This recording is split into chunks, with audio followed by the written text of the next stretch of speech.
दर्शन और ज्ञान क्या है? ऐसा प्रतीत होता है कि वे परस्पर साथ साथ रहते हैं, फिर उनका वर्णन जुदा जुदा क्यों किया जाता है?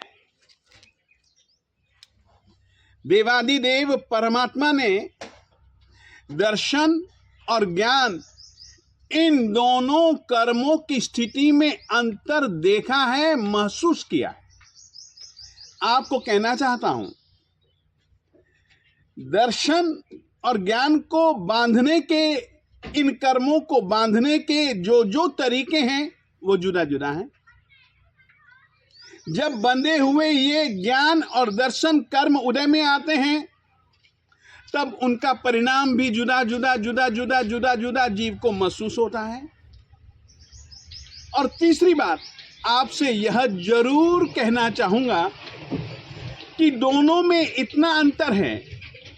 वस्तु में एक धर्म नहीं, अनेक धर्म होते हैं, अनंत गुण धर्म होते हैं। वस्तु में दो गुण धर्म अवश्य में पाए जाते हैं, जितने भी ज्ञेय पदार्थ हैं या पदार्थ हैं। सामान्य गुण धर्म और विशेष गुण धर्म। सामान्य गुण धर्म को जानना यह दर्शन है, और उस सामान्य गुण से बढ़ते हुए उत्तरोत्तर बढ़ते विशेष गुणों को जानना ज्ञान है। जैसे कि फल के रूप में आप केले को जानते हो कि केला एक फल है, सुना है कहीं, बस बात खत्म।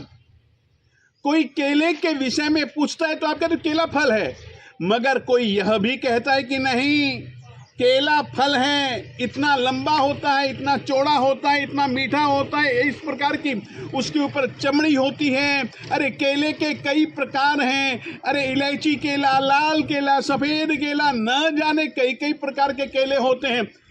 मात्र केला एक फल है, यह सामान्य बोध समझ लो कल्पना से, और केले के विषय में बहुत सारी जानकारी प्राप्त होना, यह विशेष ज्ञान समझ लो। इतना ही अंतर है।